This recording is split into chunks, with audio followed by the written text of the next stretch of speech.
Hello बच्चों, तो कैसे हैं आप सभी। मैं आशा करता हूं कि आप सभी की 2025 की एग्जामिनेशन इंटरमीडिएट की बोर्ड की तैयारी बहुत ही बढ़िया ढंग से चल रही होगी और आशा करता हूं कि बहुत ही ज्यादा से ज्यादा नंबर अचीव कर पाएं ताकि आप अपना नाम पूरे रोशन कर पाएं। चलिए चलते हैं। हम लोग ऑब्जेक्टिव के दौर में चल रहे थे।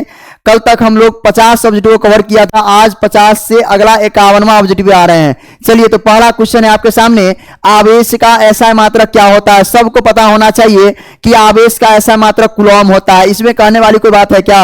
आवेश का मात्रक क्या हो जाएगा जी, कूलॉम हो जाएगा। क्या हो जाएगा, कूलॉम हो जाएगा। आवेश का मात्रक क्या हो जाएगा, कूलॉम हो जाएगा। अगला क्वेश्चन है, स्थिर विद्युत आवेश के बीच लगता बल किस नियम के लिए दिया जाता है। यानी स्थिर विद्युत आवेश के बीच ना लगने वाला बल का नियम किसने दिया था। गॉस का प्रमेय कहलाता है या किरचॉफ का या कूलॉम का। तो जब भी स्थिर विद्युत आवेश की बात होना तो वो कूलॉम साहब ने दिया था और इसे हम लोग कूलॉम का नियम भी कहते हैं। किसके बीच, स्थिर विद्युत आवेश के बीच किसने दिया था, कूलॉम ने दिया था। किसने दिया था जी, कूलॉम ने दिया था। किसने दिया था, कूलॉम ने दिया था। क्लियर यहां तक। चलिए चलते हैं हम लोग नेक्स्ट क्वेश्चन की ओर। क्वेश्चन है, एक शीशे की छड़ को हवा संधारित्र दो पहिए के बीच घुमाया जाता है तो उसकी धारिता क्या होगी। यानी एक शीशे का छड़ को ना हवा में संधारित्र के दोनों पहियों के बीच घुमाया जाता है ना तो धारिता का मान क्या होने लगता है, बढ़ने लगता है। धारिता का मान क्या होता है, बढ़ने लगता है। याद रखिए क्या होता है, बढ़ता है धारिता का मान। अगला क्वेश्चन कर रहा है, एक कूलॉम आवेश में कितना ESU होता है ना। ESU कितना होता है तो याद रखिएगा 3 गुना 10 के पावर 9 होता है। 3 गुना 10 के पावर 9 ESU होता है। किसमें, एक कूलॉम आवेश में कितना होता है, 3 गुना 10 के पावर 9 होता है। अगला क्वेश्चन है, स्थिर विद्युत क्षेत्र डैश होता है। स्थिर विद्युत क्षेत्र हमेशा याद रखिएगा संरक्षी होता है। क्या होता है, संरक्षी होता है। स्थिर विद्युत क्षेत्र क्या होता है जी, संरक्षी होता है। स्थिर विद्युत क्षेत्र क्या होता है, संरक्षी होता है। अगला क्वेश्चन, समांतर प्लेट संधारित्र के प्लेटों के बीच परावैद्युत पदार्थ डालने पर धारिता का मान क्या होता है। तो समांतर प्लेट संधारित्र के बीच जब परावैद्युत पदार्थ डालते हैं ना तो धारिता मान क्या हो जाता है, उसका बढ़ने लगता है यानी बढ़ जाता है। क्या हो रहा है आंसर, बढ़ जाता है। अगला क्वेश्चन है, एक समांतर प्लेट संधारित्र के प्लेटों के बीच अभ्रक की एक पतली प्लेट रख देने पर उसकी धारिता क्या हो जाएगी। जब भी कुछ भी देखिए ना, यहां पे करा था ना कि परावैद्युत पदार्थ डाल रहा है तो धारिता मान बढ़ रहा है। तो ये अभ्रक का ही प्लेट क्यों ना हो, रखने पर धारिता मान क्या हो जाएगा, बढ़ जाएगा। क्या हो जाएगा जी, बढ़ेगा।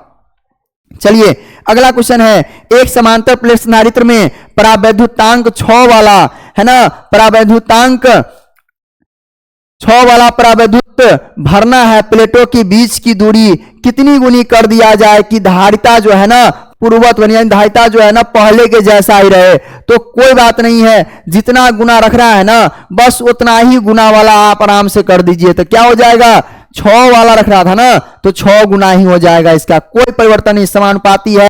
अगर ये 6 गुना हुआ ना तो ये भी 6 गुना होगा। पर है ना समानुपाती में होता है, यदि एक बढ़ा तो दूसरा भी बढ़ा, एक घटा दूसरा भी घटा।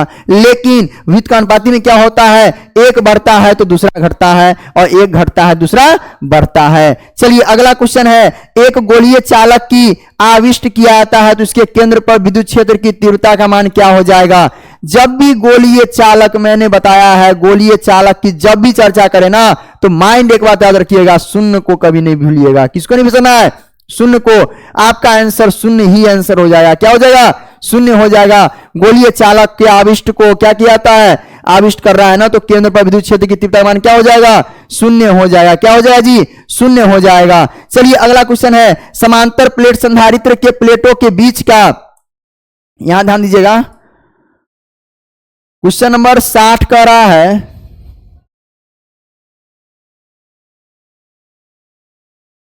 क्वेश्चन नंबर 60 कह रहा है आपके सामने है। क्वेश्चन नंबर 60 कह रहा है, समांतर प्लेट संधारित्र के प्लेटों के बीच परावैद्युत पदार्थ डालने पर उसकी धारिता का मान, स्वाभाविक है धारिता मान क्या हो जाएगा जी, बढ़ेगा। धारिता मान क्या हो जाएगा, बढ़ेगा। धारिता मान क्या हो जाएगा, बढ़ेगा। बढ़ना ही है, धारिता मान क्या हो जाएगा, बढ़ जाएगा। चलिए अगला क्वेश्चन है, कह रहा है विद्युत क्षेत्र में किसी द्विध्रुव को घुमाने पर किया गया कार्य किसके बराबर होता है। तो किया गया कार्य ना W बराबर ME into 1 minus cos theta बराबर होता है। किसके बराबर होता है, W बराबर होता है ME into 1 minus cos theta के बराबर होता है। याद रखिएगा हमेशा।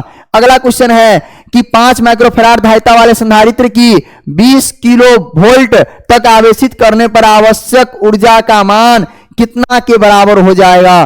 तो कोई बात नहीं, आपको जब भी कहे ना 20 किलो वोल्ट का रहा है ना, 20 किलो वोल्ट का रहा है ना, तो आप इसको मल्टीपल कर दीजिए ना, 20 किलो वोल्ट तक आवेशित किया जाता है तो ऊर्जा का मान कितना के बराबर आ जाएगा, तो 1 किलो जूल के बराबर आ जाएगा। कैसे, तो देखिए 20 पंचे कितना हो जाएगा जी, 100 हो जाएगा, 100 होगा, 20 पंचे 100, और किलो का रहा है ना, तो किलो में कितना आता है, किलो में 1000 आता है ना, तो हमेशा याद रखिए क्या हो जाएगा, 1 किलो जूल के बराबर हो जाएगा। चलिए अगला कह रहा है किसी संधारित्र की धारिता व्युत्क्रमानुपाती होती है, तो धारिता व्युत्क्रमानुपाती किसके होती है, देखिए क्षेत्रफल के समानुपाती होता है, प्लेट के बीच के दूरी का क्या होता है, समानुपाती होता है, लेकिन प्लेट के बीच के माध्यम का क्या होता है, व्युत्क्रमानुपाती हो जाता है। क्लियर है, क्या हो जाएगा, प्लेट के संधारित्र की धारिता व्युत्क्रमानुपाती होती है किसके, प्लेट के बीच के माध्यम के व्युत्क्रमानुपाती हो जाता है ना, एप्सिलॉन 0 a बटे डी हो जाएगा, व्युत्क्रमानुपाती होता है ना, कह रहा है एप्सिलॉन 0 a बटे डी हो जाता है, तो क्या हो जाएगा जी, तो इसका समानुपाती कह रहा था ना किसका, तो क्षेत्रफल का क्या होगा, समानुपाती हो जाएगा,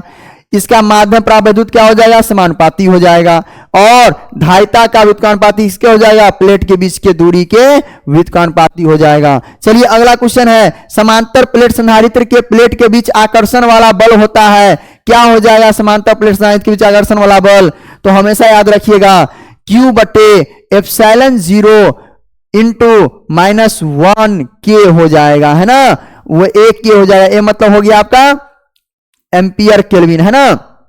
चलिए अगला क्वेश्चन है 64 समरूप बूंद वाली धारिता 5 माइक्रोफैराड कराना मिलाकर एक बड़े बूंद बनाते हैं ना, तो बड़े बूंद की धारिता, जब भी इस प्रकार का क्वेश्चन आए ना, तो हमेशा एक फॉर्मूला याद रखिएगा, ये 64 किसका क्यू होता है, 64 किसका क्यू होता है जी, 64 किसका क्यू होता है, तो 4 का होता है ना, 4 का होता है ना, और इसको मल्टीपल कर दीजिएगा, जो माइक्रोफैराड दिया रहेगा ना उससे गुना करिएगा, क्या हो जाएगा, 5 चौका 20 हो जाएगा माइक्रोफैराड, कितना हो जाएगा, 20 माइक्रोफैराड हो जाएगा, इसका राइट आंसर हो जाएगा। अगला क्वेश्चन है, ये क्वेश्चन लगातार पूछा जाने वाला क्वेश्चन है, कड़ा एक गोले के आवेश 10 माइक्रोकूलम है तो उसकी सतह पर विद्युत फ्लक्स कितना हो जाएगा, तो 36 पाई के और गुने 10 के पावर 4 न्यूटन मीटर स्क्वायर प्रति कूलम के बराबर हो जाएगा। चलिए हम लोग मिलते हैं आप लोग से नेक्स्ट वीडियो में, जरूर तैयारी करते रहिए, क्लास 12 की ऑब्जेक्टिव के अभी रिवीजन सेट चल रहे हैं, जरूर तैयारी करिए ताकि आने वाला एग्जाम में आपका बेहतरीन एग्जाम का रिजल्ट हो पाए। मिलते हैं आप लोग से हम लोग नेक्स्ट वीडियो में, धन्यवाद।